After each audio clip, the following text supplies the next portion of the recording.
നമസ്കാരം എല്ലാ കൂട്ടുകാർക്കും പെരുന്നാൾ ആശംസകൾ. ഇന്നത്തെ നമ്മുടെ റെസിപ്പി യൂട്യൂബിൽ ഇപ്പോൾ ട്രെൻഡായിക്കൊണ്ടിരിക്കുന്ന ഒരു കേക്കാണ്, റോസ് മിൽക്ക് കേക്ക്.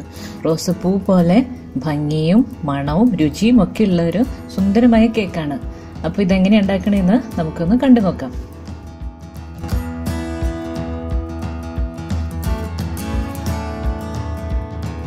ഇതിനാദ്യമായിട്ട് നമുക്ക് റോസ് മിൽക്ക് തയ്യാറാക്കണം. അതിനായിട്ട് ഞാനിവിടെ ഒരു 1/2 കപ്പ് മിൽക്ക് എടുത്തിട്ടുണ്ട്.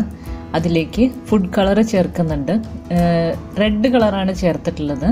അപ്പോൾ ഈ റെഡ് ഒരു 2-3 ഡ്രോപ്സ് ഇട്ടപ്പോൾ തന്നെ നമുക്ക് പിങ്കായി കിട്ടിയിട്ടുണ്ട്. അധികം ഒഴിക്കേണ്ട ആവശ്യമില്ല. അപ്പോൾ നല്ല പിങ്ക് കളറായിട്ട് കിട്ടിയിട്ടുണ്ട്. അപ്പോൾ നമുക്ക് ഇനി ഒന്ന് മാറ്റി വയ്ക്കാം. ഇതിനുള്ള ബാറ്റർ നമുക്ക് തയ്യാറാക്കണം. അതിനായിട്ടൊരു ബൗൾ വെച്ചിട്ടുണ്ട്. അതിലേക്ക് ഒരു 1/2 കപ്പ് ഷുഗർ പൊടിച്ചത് ചേർത്തിട്ടുണ്ട്, 1/2 കപ്പ് തൈര്, 1/4 കപ്പ് ഓയിൽ. ഞാനിവിടെ സൺഫ്ലവർ ഓയിലാണ് എടുത്തിരിക്കുന്നത്. പിന്നെ ഒരു ടേബിൾ സ്പൂൺ റോസ് എസൻസ്, നമുക്ക് നല്ല ഫ്ലേവർ കിട്ടാൻ വേണ്ടിയിട്ട്, അല്ലെങ്കിൽ റോസ് വാട്ടറോ ചേർത്താലും മതി.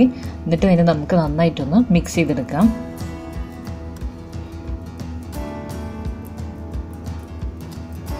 ഒരു അരിപ്പ് വെച്ചിട്ടുണ്ട്. അതിലേക്ക് 1 കപ്പ് മൈദ ഇട്ടിട്ടുണ്ട്.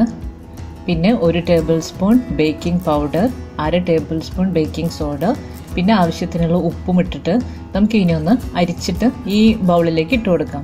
ഇത് അരിക്കുന്നത് എന്താ വെച്ച് കഴിഞ്ഞാൽ ഈ മിക്സ് എല്ലാവിടെയും നമുക്ക് എത്താൻ വേണ്ടിയിട്ടാണ്, അല്ലെങ്കിൽ അത് കട്ട പിടിച്ച് കിടക്കും. ഒന്ന് നമുക്കിതിനെ നന്നായിട്ടൊന്ന് ഇളക്കിയെടുക്കാം. നല്ല ഫോഴ്സിൽ ഇളക്കേണ്ട ആവശ്യമില്ല. നമ്മൾ നേരത്തെ മാറ്റി വെച്ച പിങ്ക് മിൽക്ക് കുറേശ്ശെ ആഡ് ചെയ്തിട്ട് നമുക്ക് ഈ ബാറ്റർ തയ്യാറാക്കാം. അപ്പം 1/2 കപ്പ് മിൽക്ക് ഞാൻ മുഴുവനായിട്ട് ഉപയോഗിക്കുന്നുണ്ട്. ഇപ്പം ഈ ബാറ്ററിൻ്റെ കൺസിസ്റ്റൻസി റെഡി ആയിട്ടുണ്ട്, കണ്ടോ. അപ്പം ഇനി നമുക്ക് ഒരു കേക്കിംഗ് മോൾഡിലേക്ക് മാറ്റണം.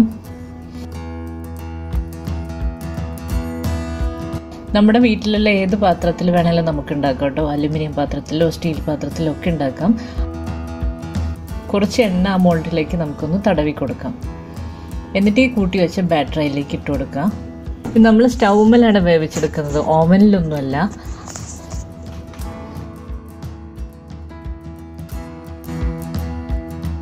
അപ്പോൾ ഈ മിക്സ് നമുക്ക് നന്നായിട്ടൊന്ന് എല്ലാ ഭാഗത്തേക്കും സ്പ്രെഡ് ആക്കിയിട്ട് ഒന്ന് ടാപ്പ് ചെയ്ത് കൊടുക്കാം. അതിൻ്റെ ഉള്ളിലത്തെ എയർ ബബിൾസ് ഒക്കെ പുറത്തേക്ക് പോകാൻ വേണ്ടിയിട്ടാണ്. ഇപ്പോൾ ഒരു പഴയൊരു പാൻ ഞാൻ അടുപ്പത്ത് വെച്ചിട്ടുണ്ട്. അതൊരു 10 മിനിറ്റ് ചൂടാക്കി ഇട്ടിട്ടുണ്ടായിരുന്നു. നമ്മൾ ഓവനിൽ വെക്കുമ്പോൾ പ്രീ ഹീറ്റ് ചെയ്യില്ലേ, സെയിം മെത്തേഡ് തന്നെ. എന്നിട്ട് അതിൻ്റെ മേലെ ഒരു മൂടി വെച്ചിട്ടുണ്ടായി. അതിൻ്റെ മേലെയാണ് ഈ മോൾഡ് വെച്ച് കൊടുത്തിട്ടുള്ളത്. എന്നിട്ട് ഇതിനെ നമുക്കൊന്ന് മൂടിയിടാം. ഒരു 40 മിനിറ്റ് കഴിഞ്ഞിട്ട് തുറന്നു നോക്കാം. പിന്നെ നമുക്കൊരു പിങ്ക് സിറപ്പ് തയ്യാറാക്കാനുണ്ട്. അതിനൊരു 1/2 കപ്പ് മിൽക്ക് എടുത്തു, 1/2 കപ്പ് കണ്ടൻസ്ഡ് മിൽക്ക്. പിന്നെ ഞാൻ ഇതിലേക്ക് വേറെ ക്രീമൊന്നും ചേർത്തില്ല. ഇത് മാത്രമേ ഞാൻ യൂസ് ചെയ്തുള്ളൂ, 2 എണ്ണം. പിന്നെ റോസ് എസൻസ് ഇട്ടു. പിങ്ക് കളർ കിട്ടാൻ വേണ്ടിയിട്ട് ഒരു 2-3 ഡ്രോപ്സ് നമ്മുടെ റെഡ് കളർ ചേർത്തിട്ടുണ്ട്. നന്നായിട്ടൊന്ന് അതിനെ മിക്സ് ചെയ്തെടുക്കാം. അപ്പം നമ്മുടെ പിങ്ക് സിറപ്പ് തയ്യാറായിട്ടുണ്ട്. മാറ്റി വയ്ക്കുക ഇതിനെ.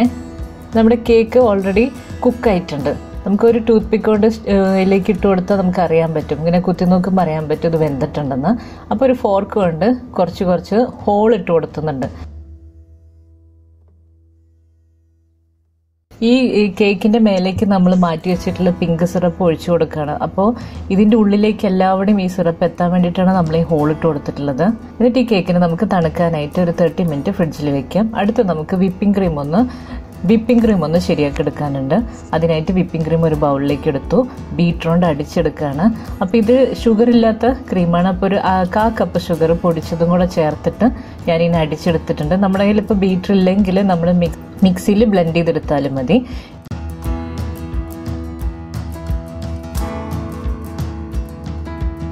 നമ്മൾ തയ്യാറാക്കി വെച്ചിട്ടുള്ള വിപ്പിംഗ് ക്രീം ഈ കേക്കിൻ്റെ മേലെ നമുക്ക് നന്നായിട്ടൊന്ന് സ്പ്രെഡ് ചെയ്ത് കൊടുക്കണം. സ്പാച്ചിൽ വെച്ചിട്ട് എല്ലാ സൈഡും ഒരേ ലെവലാക്കി വെച്ച് കൊടുക്കാം.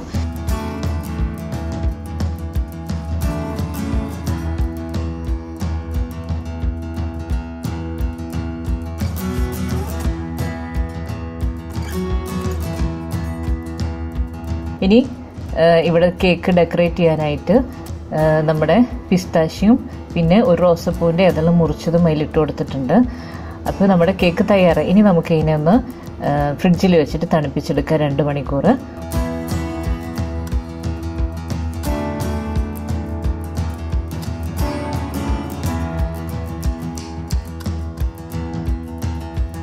നമ്മൾ ഫ്രിഡ്ജിൽ കേക്കിന് തണുപ്പിക്കാൻ വേണ്ടി വെച്ചിട്ടുണ്ടായി 2 മണിക്കൂർ. അതിനുശേഷം നമുക്കിതിനെ പുറത്തെടുത്തിട്ട് കട്ട് ചെയ്തെടുക്കാം.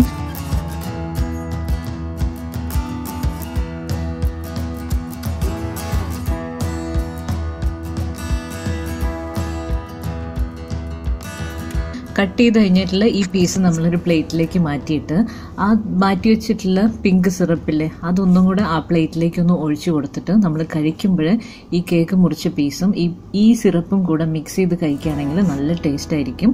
അപ്പോൾ നമ്മുടെ കേക്ക് ഇവിടെ തയ്യാറായിട്ടുണ്ട്. ഇതെല്ലാവർക്കും ഇഷ്ടമായെന്ന് വിചാരിക്കുന്നു. അടുത്ത റെസിപ്പിയുമായി ഇനിയും കാണാം. നന്ദി, നമസ്കാരം.